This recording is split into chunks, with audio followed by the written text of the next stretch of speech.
Kalau yang punya ibu ada namanya Iriana Jokowi Oh, gitu. Ada pesanan sendiri mas. pesanan khusus, permintaan khusus dari ibu, ada nama Iriana Jokowi iyalah. gitu. Assalamualaikum warahmatullahi wabarakatuh. Bersama saya Agus Salim di acara Siapa Dia, Dia Siapa. Nah, kali ini saya mengundang Mas Niko, pembatik kota Probolinggo. Nah, sebenarnya sih kalau dilihat dari komunitasnya, semua pembatik di kota ini sama semua ya mas ya. Iya. Sama semua, ya standar semua. Tapi ada yang unik dan menarik lah menurut saya, karena beberapa minggu lalu karya Mas Niko ini tersampaikannya ke ruang Istana Presiden. Nah, nanti ya ceritanya nanti kita ulas dulu siapa sih sebenarnya Mas Niko ini. Monggo Mas, diperkenalkan Mas. Ya, selamat sore. Assalamualaikum warahmatullahi wabarakatuh. Nama saya Niko, lengkapnya Niko Sawiji. Saya lahir di Probolinggo 29 tahun yang lalu. Oh. Ya, saya juga lahir kecil dan besar di Probolinggo, tidak pernah kemana-mana. Ya. Terus untuk gimana? Ya, untuk awal membatik nih Mas. Ya, saya kenal batik itu tahun 2012 awal. Itu ada yang memperkenalkan saya ke dunia batik. Waktu itu saya masih tergabung di komunitas Bayuangke Batik Karnival. Oh iya. Ya, yang di bawah pimpinan Bu Nani Kastip waktu itu.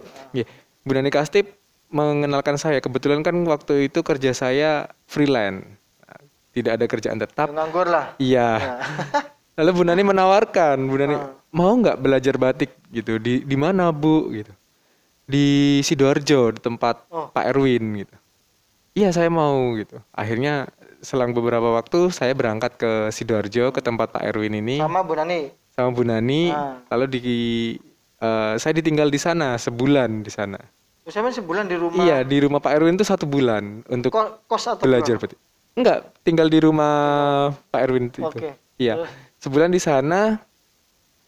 Minggu ketiga itu saya juga diajak pameran beliau. Kebetulan Pak Erwinnya ada event pameran di Jakarta di Indonesia Fashion Week 2012. Saya diajak ke sana, dikenalkan dengan kolega-koleganya juga, kerabat-kerabatnya itu dikenalkan.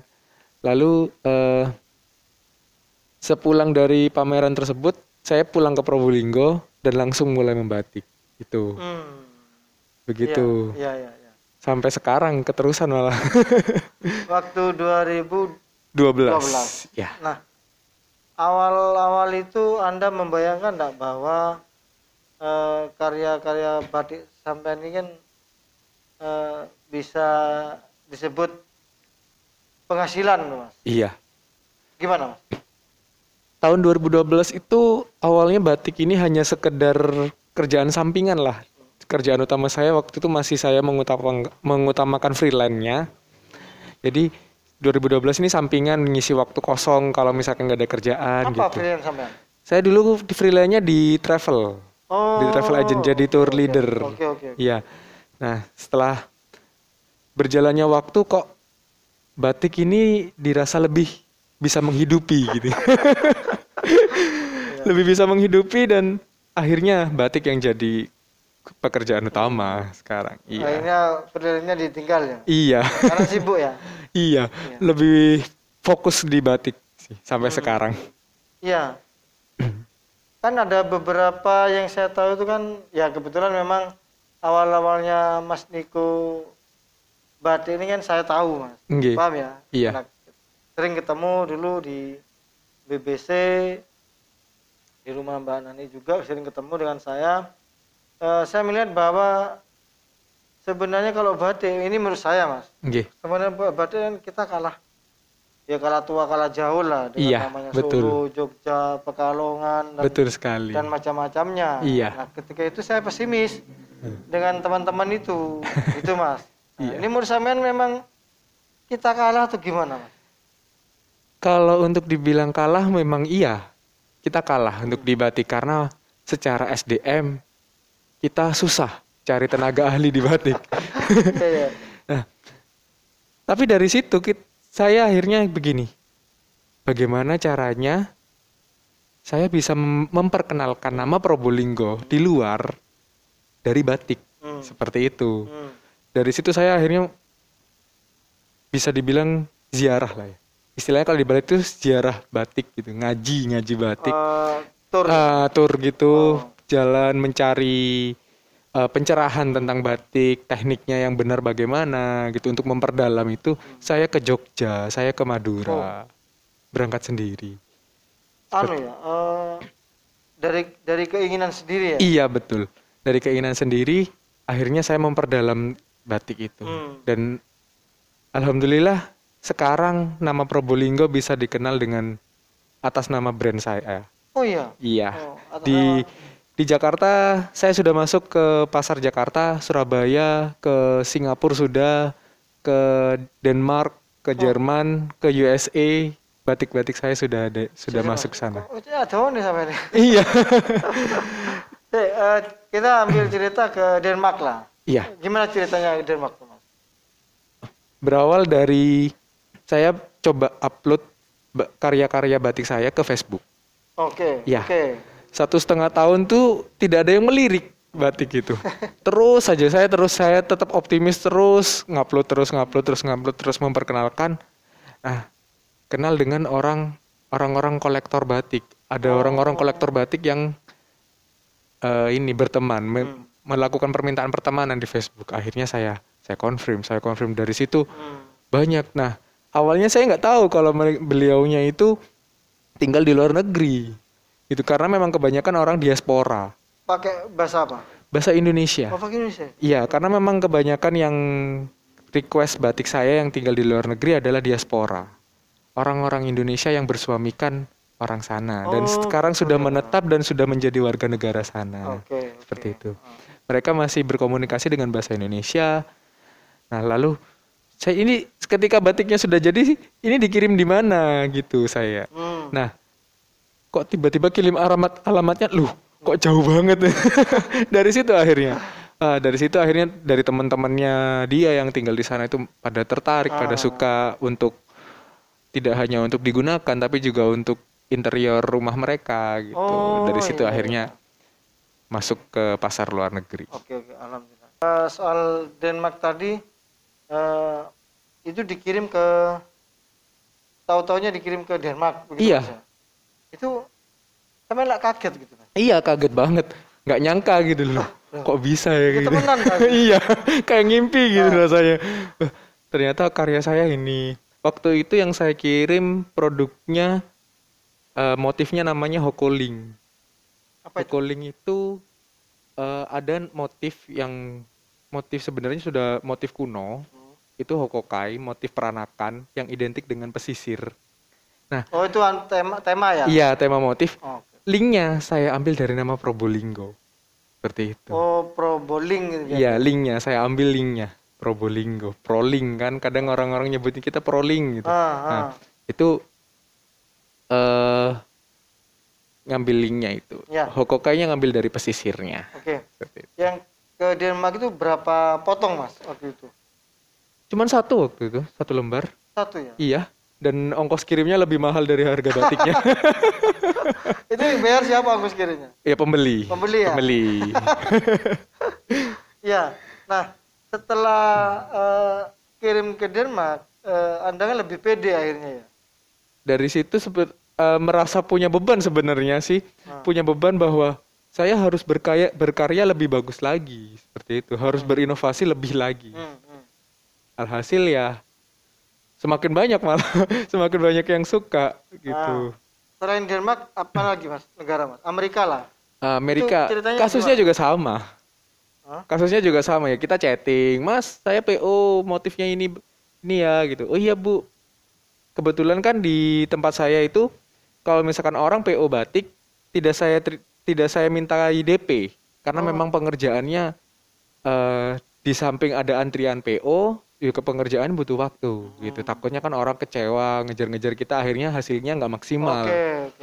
Nah, dari situ akhirnya, ya Bu, nanti kalau sudah jadi kita kabarin gitu. Nah, setelah jadi, kabarin, minta alamat, kejadian lagi seperti yang di Denmark. Alamatnya di mana Bu? Philadelphia, USA, saya gitu. Iya. Astaga. Itu pesan sepotong juga ya? Iya, cuman dia ngambilnya yang harga agak premium. Yang tinggi? Iya, harga tinggi. Harga tinggi karena apa ya? Karena teknik sama karena bahan. Ya Mas, teknik. Iya. Teknik tidak sama tak? Tekniknya semakin, harganya semakin tinggi Pak. Itu teknik yang digunakan semakin sulit gitu. Oh bukan batik? Bukan. Itu aja enggak ya? Bukan. Ada banyak teknik batik, itu ada banyak sekali. Hasil dari ziarah saya tadi yang saya ceritakan itu akhirnya saya lebih mendalami tentang batik. Jadi semakin banyak teknik yang saya tahu dan semakin banyak teknik yang saya tahu, akhirnya saya ngerasa semakin kurang untuk teknik batik itu. Ya, keren. Jadi saya kira batik ya wis gunung-gunung pakai canting gitu ya. Iya. Sebenarnya banyak sekali tekniknya. Tidak harus pakai canting ya? Bisa pakai cap, pakai canting pun misalkan begini. Untuk canting yang biasa kita pakai, ternyata itu ada lubang canting yang sangat kecil. Lebih kecil dari lubang jarum. Itu ada, itu sangat susah. Teknik yang di pencantingnya pasti kalau yang nggak biasa pakai angkat tangan. Seperti itu. Karena apa? Karena lama atau gimana? Iya, karena memang apa ya, kecil banget lubangnya. Jadi pasti perlu waktu yang sangat lama untuk mengerjakan. Seperti itu. Untuk misalkan contoh ini, satu bunga ini ya. Ini dalam satu bunga ini kalau misalkan menggunakan canting yang sangat kecil itu, bisa 1 hari baru selesai. Satu bunga. Dalam selembar ini kan banyak bunga. Banyak bunga. bisa memakan waktu berbulan-bulan. Iya. Berarti harganya kan tidak mungkin. Iya. Ya tidak mungkin 100-200 lah. Iya. Ini saya. Iya. Karena pekerjaan sebulan kan dibayar 200 kan tidak mungkin. Iya. Kan? Iya betul ya. Iya betul. Iya. Nah, oke lah kita bahas soal beberapa karya Mas Niko yang memang terkirim ya. Nah, dalam kurun waktu 2012 ke 2020, apakah pernah merasa stagnan Mas bisnis batik sampean? Pernah. Di tahun 2014 itu bisa dibilang saya vakum. Nggak produksi sama sekali selama 9 bulan. Sama sekali. Kenapa itu? Selain sayanya ngerasa jenuh, itu saya juga orderan yang masuk ke saya juga ini sepi. Berkurang. Iya, berkurang. Baru naik kembali di tahun 2015 pertengahan. Itu baru mulai naik lagi. Ada pesan-pesanan lah. Iya. Lalu di tahun 2017 itu sudah bisa dibilang naik banget lah. Nah itu 2017 pesannya, PO-nya baru selesainya tahun 2018. Waiting list-nya sampai 1 tahun waktu itu. Itu karena terlalu waiting list-nya panjang. PO, iya. Atau kuantitas Mas, banyak satu orang pesan batik ini, tapi berapa lembar? Enggak, tapi karena terlalu panjang waiting list PO-nya sampai 1 tahun. Tapi mereka terima ya? Terima, mereka mau. Wih. Padahal kan di mana ya? Kita tahu lah ada batik Madura. Iya. Solo yang terkenal budaya batiknya Mas ya. Iya. Jogja, Pekalongan dan lain sebagainya yang arah ke barat gitu. Iya, Mas. barat.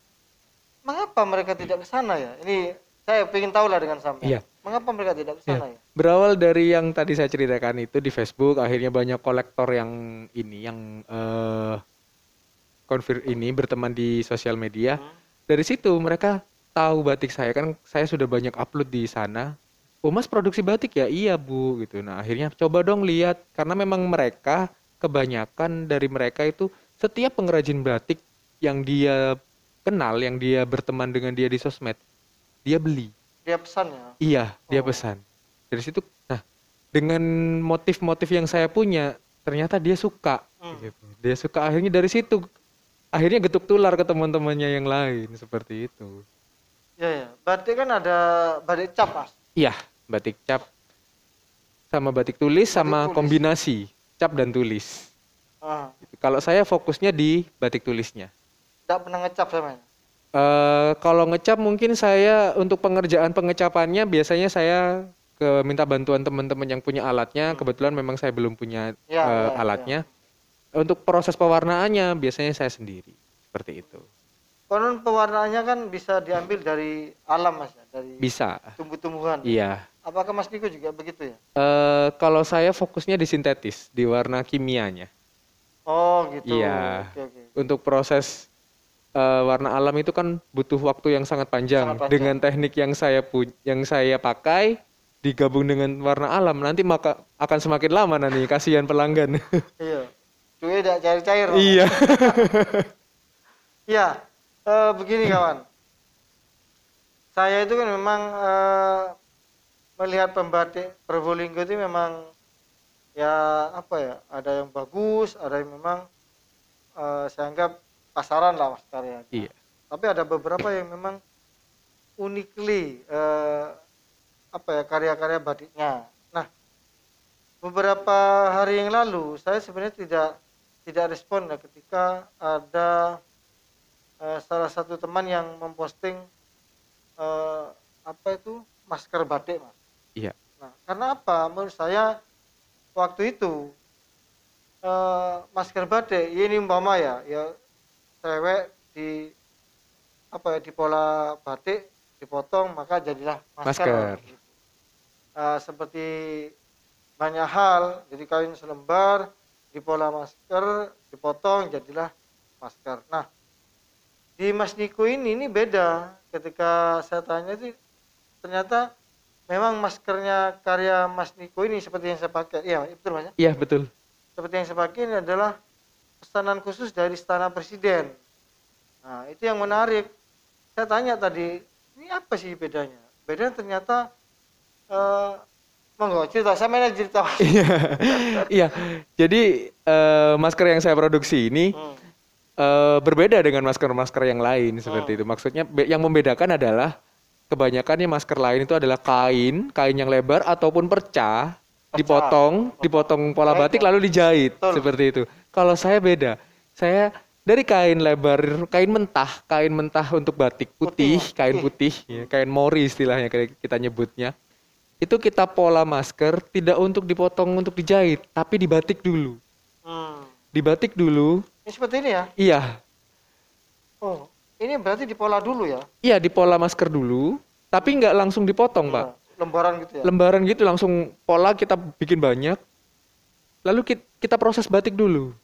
Kita proses batik dulu untuk dicanting, diwarna, setelah diwarna di finishing, setelah selesai di finishing baru kita potong, lalu dijahit. Seperti itu. Jadi memang khusus untuk masker, bukan dari kain perca, seperti itu. Iya, ya. Saya tanya tadi harganya ya tidak seperti di jalan-jalan tuh ya 5.000, 10.000, iya, 12.000, 8.000, bukan. Ini malah 5 kali lipatnya, bisa 6 kali lipatnya. Saya tanya dulu, kenapa mahal begitu ya? Ya karena memang prosesnya Mas ya. Iya, dari betul proses ya.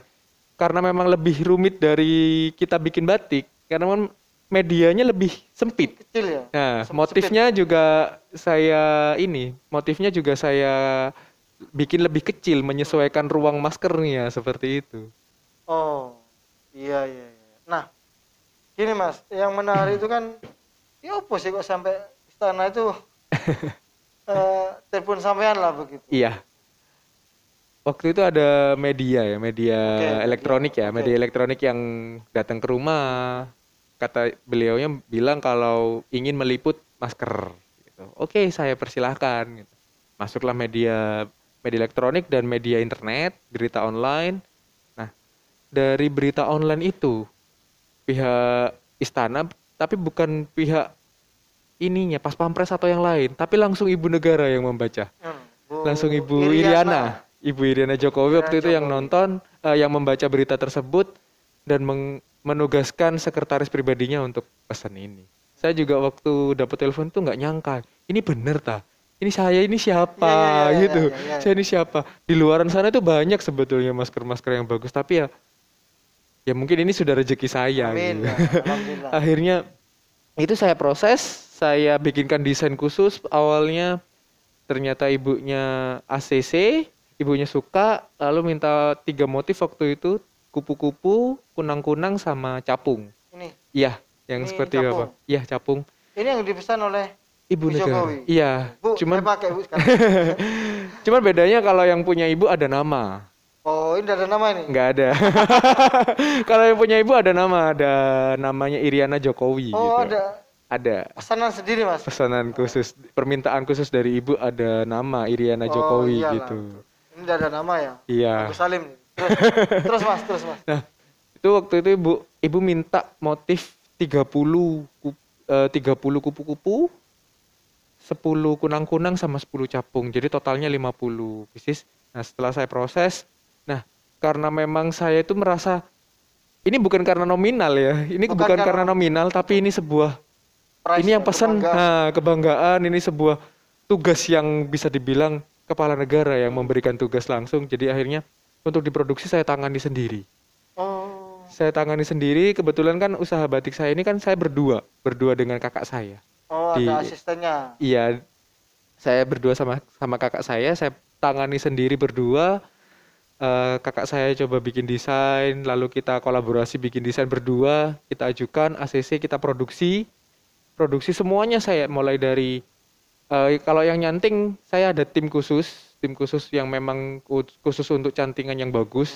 Nah, itu saya kasihkan ke tim saya. Untuk pewarnaan saya tangani sendiri. Supaya kualitasnya biar bisa kena lah gitu. Maksimal. Iya, bisa maksimal gitu. Iya.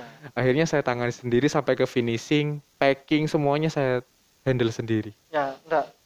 Ketika pesan itu kan yang telepon apa, sekretaris negara apa ya? Sekretaris pribadinya ibu negara, ya. Itu bilangnya gimana, Mas? Pesan ini dari sana gitu. Iya, langsung awalnya gini. Pertama itu pihak Pemkot Probolinggo, salah satu pejabat di Pemkot Probolinggo ada yang telepon saya, Mas, di mana gitu, sibuk nggak? Oh nggak Pak, ada yang bisa saya bantu. Saya pikir ada apa gitu. Mas, HP-nya standby nggak gitu? Iya Pak, standby. Ada apa ya Pak? Mas, mohon standby HP-nya ya, karena pihak Istana Negara mau telepon Mas Niko. Gitu ya? Iya, pihak Istana Negara mau telepon Mas Niko. Loh, saya kaget, ada apa ini gitu. Toko istana atau Istana Negara? Iya. Nah, setelah dari pihak Pemkot ada telepon masuk lagi. Nomor nggak dikenal. Ini siapa gitu. Saya telepon, ternyata saya angkat, ternyata dari pihak protokol gubernur Jawa Timur. Telepon dengan mengatakan dengan hal yang sama. Seperti itu. Setelah telepon mati, nggak sampai 10 menit pihak Istana Negara langsung telepon, ada telepon masuk lagi, saya angkat. Pakai nomor pribadi. Enggak, nomor telepon ponsel. Ponsel ya? Iya, nomor HP. Jadi telepon, beliaunya langsung mengatakan, "Selamat pagi Pak Niko, ini dengan saya Pak Sandy, sekretaris pribadinya Ibu Iriana dari Istana Bogor." Seperti itu. Langsung saya kaget, oh iya Pak, ada yang bisa. Membesar kepala Ibu. Ya bukan membesar, badannya langsung gemeter semua. Langsung gemeter semua ini. Ya. Ini bener tak gitu, ini bener tak gitu. Langsung saya terima, saya layani. Bagaimana Pak ini? Nah, iya Mas, nanti kirim via WA ya gitu. Kirim via WA contoh-contohnya bagaimana. Awalnya beliaunya minta contoh. Nah, saya kirim semua foto-foto masker yang pernah saya produksi. Akhirnya, Mas, Ibu minta desain kupu, capung sama kunang-kunang. Wah, kalau itu saya belum punya yang kunang-kunang. Kalau capung sama kupu-kupu saya sudah punya. Saya kasih lagi contohnya. Mas, minta tolong bisa dibikinkan baru nggak gitu? Bisa. Baru maksudnya? Desain baru. Desain baru. Motif baru ya? Iya, motif baru. Bisa Pak. Gitu. Saya bikinkan selang 3 hari, hampir seminggu waktu itu. Hampir seminggu saya langsung kontak beliaunya lagi untuk ini desain yang saya bikinkan untuk Ibu gitu. Untuk Ibu bagaimana Pak? Iya, sebentar saya ajukan dulu ke Ibu gitu. Setelah iya, ketika diajukan besoknya langsung ACC, langsung saya produksi. langsung ACC ya? langsung ACC. Itu dalam bentuk gambar atau? Waktu itu saya kirimnya masih dalam bentuk sketsa sih, saya di kertas, gambar di Oh, kertas gitu. gambar. Iya. Dengan warnanya juga enggak? Enggak, masih hitam putih. Masih hitam putih. Terus saya tanya ke beliau, untuk warna bagaimana? Untuk warna bebas Mas, sesuai ke standarnya yang Mas Niko punya gitu. Oh, Akhirnya saya bikin. Masuk goro lah Pak, awas Pak ini. Iya. Terus saya telepon pihak Pemkot lagi yang telepon saya itu, Pak ini beneran saya. Loh, iya Mas itu beneran pihak Istana Negara. Iya sudah. Saya masih waktu itu seminggu dari telepon itu saya masih ngerasa lemes, terus nggak nyangka ini bener gitu. Ya. Apa ya? Bukan masalah nominal sebenarnya. Iya betul. Kalau dipesan nulisan, tapi ini kebanggaan karena orang nomor 1 di Indonesia ini pesan karya Mas Niko, orang Probolinggo ke Bonsari Kulon Mas ya. Iya betul. Sama dengan saya kan Bonsari Kulon. Ya Mas Niko, jadi beginilah, itu kan tidak datang, kesempatan itu tidak datang kedua kali. Iya betul. Tapi saya doakan bahwa itu akan ada pesanan lagi dari istana. Amin Gitu. mudah-mudahan. Nah, nanti disimak Mas di medsos Ibu Iriana, kapan maskernya dipakai? Iya. Saya sih pengen lihat juga ternyata. Nah, kebetulan hari ini di bawah ini karya yang dikirim oleh Mas Iko ke Istana Negara ya, di Bogor ya. Bogor. Di Bogor. Cuman tidak ada namanya. Mau buat nama kan enggak apa-apa sampean mesti dilebihkan ya, Mas. Buat namanya enggak enak ya. Tidak berani saya. Ya sudah sewer sampean. Iya. Standarnya memang sampean tidak berusaha menaikkan standar harga. Enggak. Jadi waktu itu ibu negara juga sempat ikut antri juga sih. Oh. Jadi waktu itu waiting list PO saya sudah mulai agak panjang, tapi nggak begitu lama juga untuk ngantri. Nah, waktu itu agak sedikit nunggu sekitar 1 minggu, Ibu. Nunggu 1 minggu, tapi langsung saya dulukan. Nah, untuk standar kualitas semuanya sama. Jadi semua pelanggan termasuk Ibu Negara pun standar yang diterima adalah standar kualitas yang saya punya, seperti itu. Waktu itu pesan 50 ya total Mas ya? Iya. Tidak berusaha sampai lebihkan. Ibu bonus dari arek Probolinggo. Nggak berani saya Pak. Karena kan sekarang kan takut misalkan kita ngasih lebih, takutnya kita kena gratifikasi gitu ya. Oh, kayak gitu. Dengan aturan-aturan birokrasi seperti itu akhirnya saya takut. Jadi misalkan pesan 50 ya saya kasih 50 seperti itu. Saya takut dengan hal-hal seperti itu. Sebenarnya ya pengennya nggak malah ngasih kain gitu buat beliaunya. Iya, tapi setelah saya konsultasi ke yang paham tentang peraturan pemerintah, akhirnya jangan Mas, nanti takut dikira gratifikasi gitu. Akhirnya saya nggak berani. Oh iya. Jadi menurut saya ya waktu itu kan peluang Mas. Iya. Sangat emas sekali ketika Mas Niko ini kirim maskernya berikut karya-karya batiknya, kan keren Mas. Iya. Promosi langsung ya. Iya. Pengennya seperti itu, tapi karena ada aturan di birokrasi dan di pemerintahan yang seperti itu, akhirnya udahlah, ngalah dulu. Lebih baik di jalur yang benar lah. Lihat kualitasnya mungkin. Iya. Mudah-mudahan ibunya suka. Ya. Ada kabar nggak diterima ada barangnya? Kalau ada kabar baru kemarin beliaunya ngabarin kalau barang sudah diterima pihak istana, cuman untuk diterima ibu atau belum kami masih belum dapat kabar itu. Tidak perlu tahu lah, yang penting terima istana. Iya. Nah, gini Mas, ketika sudah diterima istana, terus itu pembayaran transfer ya? Transfer. Atas nama Ibu Rian bukan ya? Bukan, atas nama sekretaris pribadi. Wih, ya, alhamdulillah lah. Kapan Bu pesan kaos biru daun Bu? Ya, kaos khas bahasa Madura Bu. Ya. Nah, itu sebenarnya loh Mas.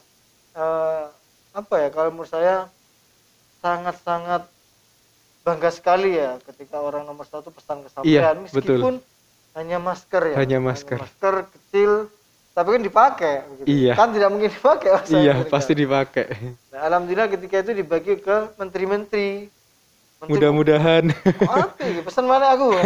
Kan bisa juga seperti Iya, itu. bisa. Iya. Ya alhamdulillah lah. Nah, Mas Niko, karya Samen saya dengar juga sampai ke negara tetangga ya, Singapura, pesan banyak. Itu apa Mas? Bentuknya? Kalau untuk yang terbaru saat ini masker ini, ya.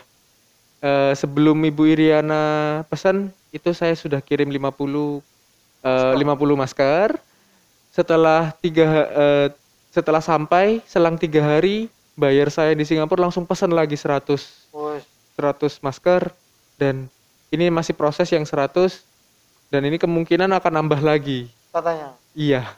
Nambah jumlahnya akan nambah lagi karena memang di sana peminatnya juga cukup banyak. Banyak. Iya. Nah, alhamdulillah Mas Niko ya. Iya. Jadi tidak harus tenggelam ketika musim corona ini Mas. Iya, betul. Samen malah diuntungkan dengan COVID-19 iya. ini. Betul Mas ya? Betul. Karena masker itu tadi.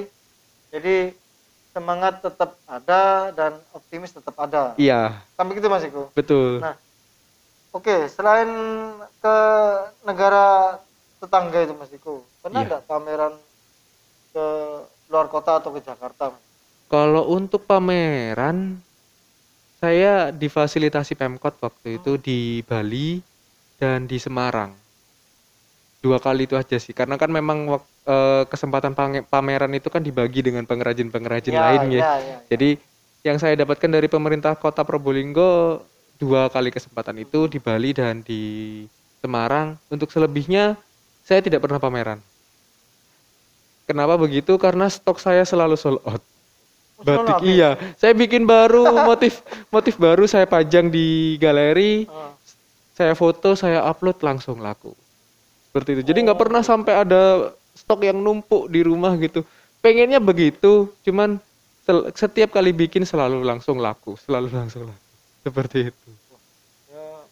Ya udah nganggur lah ceritanya. Iya, alhamdulillah nggak pernah, tim saya juga nggak pernah libur. Sempat libur di awal-awal pandemi ini aja sih.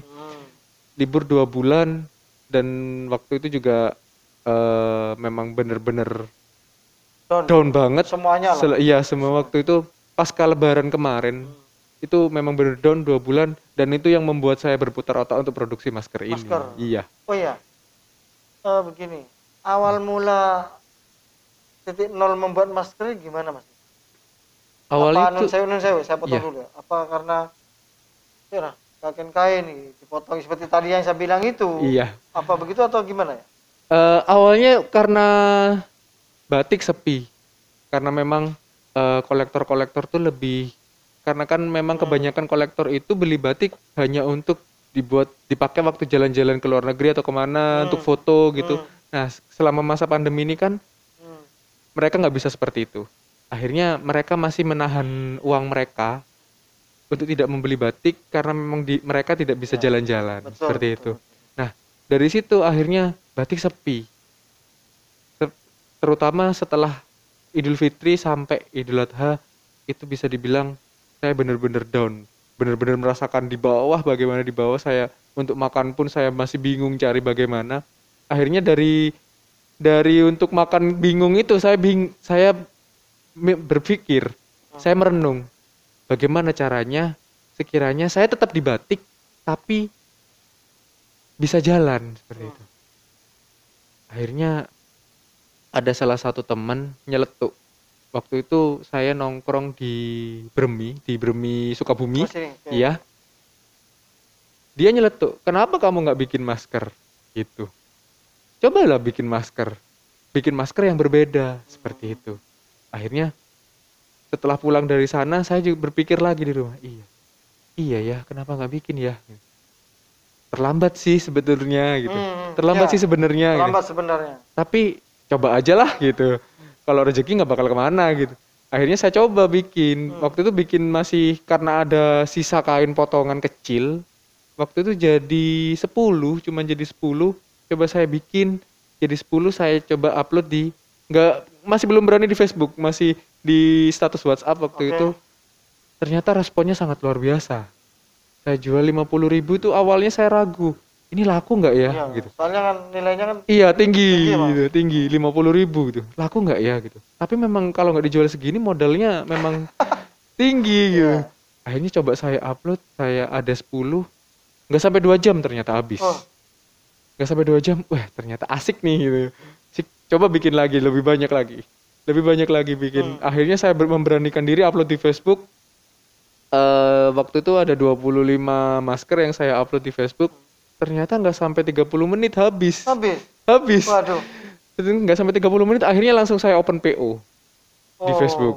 Open PO di Facebook di masker batik. Kita nyebutnya di Facebook biasanya masker tik gitu untuk masker tik ya biar singkat gitu, biar enak gitu kita ngomongnya. Nah, dari situ langsung banyak yang masuk orderan. Satu orang ada yang pesan 20, ada yang pesan 10, minim 5. Minim 5 ya? Iya. Dengan Dari motif situ. berbeda-beda Mas? Dengan motif dan warna yang berbeda-beda. Sesuai keinginan mereka Sesuai ya? keinginan mereka. Yang Singapura tuh Mas? Sama. Dari awalnya juga nyangkanya hanya orang-orang Sumatera, kan memang Asia Tenggara kan face-nya sama-sama gitu ya. Ya, ya. Nah, orang Sumatera atau orang Jakarta gitu. Nah, terus setelah chatting dia kirim voice note, ini kok bahasanya beda ya gitu. Saya amati lagi, oh ini bahasa Melayu gitu. Oh. Langsung saya tanya, Bapak domisili di mana gitu? Singapura. Oke, gitu langsung saya. Singapura, Bapak seberapa? Saya punya Bapak punya berapa desain? Awalnya dia nantang, Bapak punya berapa desain? Saya punya 15 desain sementara gitu. Oke, saya minta tiga pieces masing-masing desainnya. Langsung kita kerjakan. Langsung selesai kita kirim. Setelah sampai di Singapura, langsung nambah lagi. Nambah lagi ini. Sampai sekarang enggak berhenti Mas? Masih terus sampai sekarang. Dan kebetulan masa bulan ini kita produksinya overload. Sampai overload. Iya. Jadi ngantrinya misalkan pesan sekarang bulan September ini, nanti jadinya di akhir November. November? Iya. Waduh. Kayak bangun rumah ya. Ya, keren ya ceritanya. Jadi kalau cerita-cerita soal batik di masa pandemi semua sama lah Mas. Sama. Semua sama. Pedagang bakso, pedagang kue, nasi goreng, semuanya sama. Semuanya sama, semua terdampak. Down semua. Iya. Nah, tapi sampai bangkit menemukan jalan di masa-masa seperti ini. Betul. Yaitu berbisnis masker tik ya. Masker tik. Masker batik. Sekali lagi bukan kain batik jadi dipotong ya, dipola. Bukan, ini kain awal membatik Mas ya? Iya. Awal dari membatik. kain mentah. Kain putih ya warnanya. Kain putih. Kita jadikan masker, kita pola masker dan batiknya juga berpola masker itu. Berpola masker. Iya. Jadi ini bukan potongan kan Mas ya? Bukan. Memang dipola, pola khusus. Ya itu. Makanya harganya ya saya bilang mahal lah untuk ketika dibandingkan dengan masker-masker di pinggir jalan gitu. Iya, Mas, betul. 5.000, 10.000 apalagi di toko-toko swalayan ya. Iya. 35 dapat 7. Iya. Ini 50 dapat 1. Tapi keren memang. Enak memang. Dan wajar lah ketika dihargai segitu. Karena ini bisa bolak-balik Mas ya. Bisa bolak-balik. Jadi ketika ini kotor, dibalik, kotor lagi, dicuci, jangan dipakai lagi, Dicuci bisa jemur, setelah dicuci bisa dipakai lagi. pakai lagi. Kan tidak mungkin luntur Mas ya? Enggak, saya jamin enggak luntur Pak. Karena memang batik ya. Iya. Tulis ya. Iya, tulis dan teknik perlakuan perwarnaan pun khusus. Jadi ketika sampai di pelanggan enggak luntur. Dicuci berkali-kali pun Ya enggak lah. pasti Seperti bagus. batik-batik lainnya kan. Iya. Tidak luntur ya. Iya. Selama perawatannya betul. Batik itu walaupun batik bagus, tapi kalau perawatannya nggak betul, bisa rusak. Iya apa Mas? Jadi misalkan begini, kita pakai batik, itu tidak boleh terlalu sering terpapar matahari. Batik apapun ya? Batik apapun itu, sebagus apapun batik itu, batik bagus, batik jelek, batik biasa, batik premium, itu semuanya tidak boleh terpapar matahari. Terlalu sering lah, maksudnya terlalu sering dalam sehari gitu, sehari full terpapar matahari terus. Nah, itu yang membuat warna pudar. Oh. Seperti itu. Misalnya kan dicuci, dijemur tuh Mas. Nah, itu juga nggak boleh. Nggak boleh Dijemur di panas matahari yang terik gitu, itu juga nggak boleh. Membuat warnanya cepat pudar. Nyucinya juga nggak boleh dicampur dengan baju-baju lain. Harus khusus batik. Oh, gitu Sampo, ya. sabun deterjennya pun juga nggak boleh pakai deterjen biasa. Oh. Harus pakai sampo kalau misalkan nggak punya sabun khusus untuk batik, atau kalau misalkan ke swalayan kita mampu beli sabun untuk deterjen khusus untuk batik, kita beli. Ada ya? Ada. Di swalayan-swalayan manapun pasti ada sabun khusus untuk batik. Untuk batik itu. Deterjen khusus untuk batik ada. Saya baru tahu ini kawan. Iya. Ternyata perasaan saya ketika untuk batik baru dicampur dengan baju-baju lama yang dicuci hanya luntur. Itu perasaan saya. Ternyata bukan begitu. Kata Mas Niko, untuk batik ya batik semua, terus ada bahan deterjen khusus. Itu Iya, masa? betul. Iya. Tapi untuk kolektor menurut saya Mas. Iya. Untuk orang-orang pribadi ya jumbai. Iya kadang iya. Tapi kalau pelanggan yang misalkan orang awam ya Pak, orang awam yang beli di tempat kami itu juga kita edukasi. Oh. Cara merawatnya begini Bu, nanti biar walaupun beliaunya beli misalkan kasarnya beli batik yang harga 100.000 ya. Tetap kita edukasi. Ini nanti merawatnya Ibu jangan dijemur di panasnya, cukup diangin-anginkan saja kalau dicuci seperti itu. Walaupun nanti Ibu nggak mampu pakai beli deterjen batik gitu ya, pakai shampoo yang biasa kita pakai untuk keramas itu aja. Seperti itu. Sama untuk keramas? Iya, pakai itu saja Ibu, nggak apa-apa. Dicuci khusus saja gitu.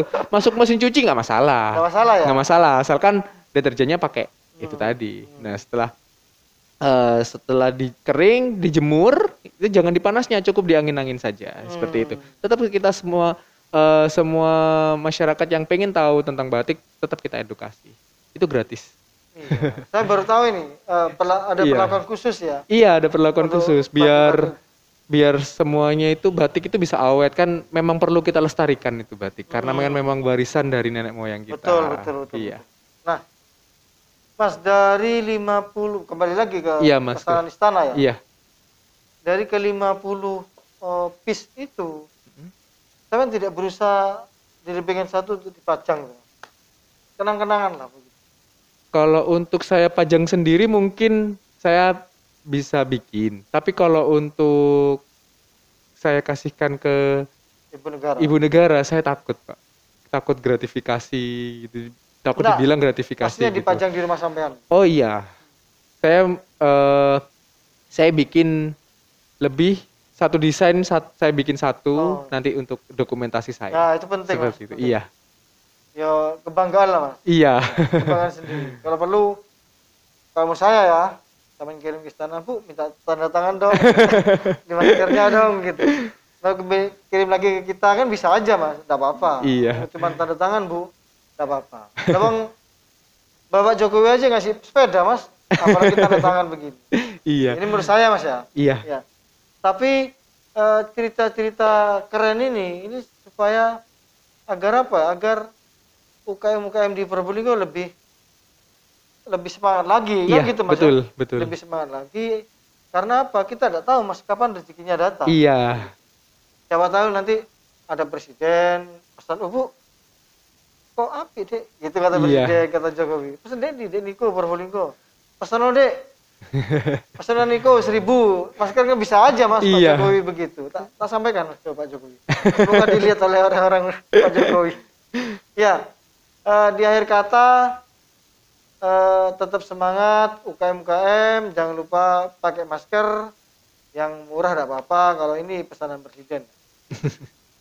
Terus jaga jarak, cuci tangan, protokol kesehatan lah. Begitu saya akhiri percakapan kita bahwa ingat ya, ada karya batik arek Probolinggo yang sudah sampai ke istana meskipun hanya masker ya. Dipesan oleh Ibu Iriana Jokowi. Karya dari pembatik Mas Niko siapa? Niko Sawiji. Niko Sawiji. Jadi teman lama dengan saya, cuma saya lupa namanya. Niko Sawiji. Saya akhiri, saya Agus Salim di NTV. Monggo Mas. Saya Niko, terima kasih atas kesempatannya. untuk para UKM seluruh Indonesia, tetap semangat, tetap berinovasi walaupun di masa pandemi, tetap semangat, tetap berinovasi, dan intinya adalah kita bertahan. Ketika kita bertahan, dari usaha kita pasti akan ada jalan. Ya. Yap. Terima kasih, selamat sore. Wassalamualaikum warahmatullahi wabarakatuh. Waalaikumsalam warahmatullahi wabarakatuh.